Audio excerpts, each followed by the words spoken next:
Moving on to the next two kinds of conflicts.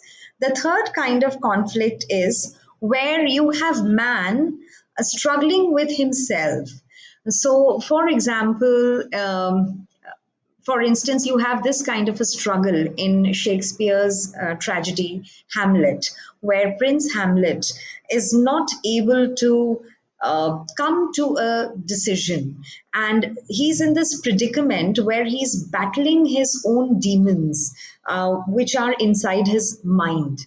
You know, then you also have a similar kind of a struggle. In fact, many of Shakespeare's protagonists show this kind of a struggle where they are battling their own complexes. A novel which comes to my mind is D.H. Lawrence's Sons and Lovers, in which the lead protagonist, Paul Morrell, is in a similar kind of psychological situation where his enemy or his adversary is not someone outside of him but his own self. So it's his own inhibitions, it's his own complexes, which he is fighting with, which he's trying to reconcile with. And in fact, to give you examples of films, you might have seen films which are psychological thrillers where the hero is struggling with his own self.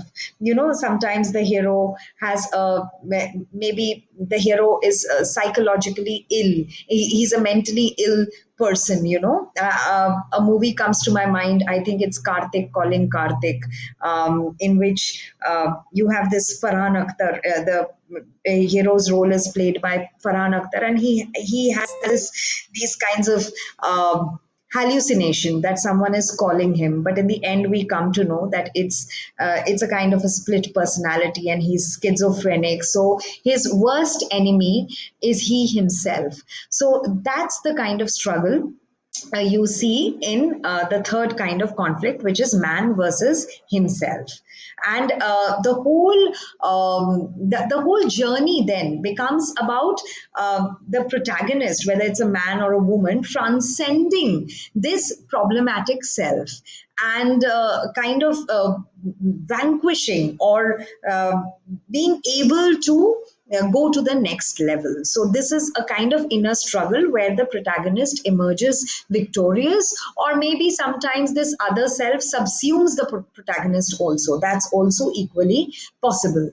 In the fourth case, where you have man versus society, it is where you have this lone individual standing and all of society against this lone individual. So, for example, a classic instance would be the life of Mirabai, where you have Mirabai, who is a rebel, and what she does is she resorts to a lot of transgressive behavior, and basically she acts outside the pale of normative society. So she is basically someone who society rejects in a way, who patriarchy rejects in a way. So it's Mirabai versus society. If you remember Ernest Hemingway's novel, The Old Man and the Sea, you will find a similar kind of struggle. In fact, you will find all these three struggles, man versus nature, because the old man is out in a stormy sea, so he's battling the sea. But if you remember, the sea is also symbolic for the old man's inner fight. So the sea is a metaphor, right, for a problematic situation. So in a way, the old man is also fighting his own demons. He's trying to vanquish his own complexes, and he's also trying to clear his name that for so many days he has not been able to catch a single fish. So he's going to remove that blemish which is on his name. So in fact, this is man versus society.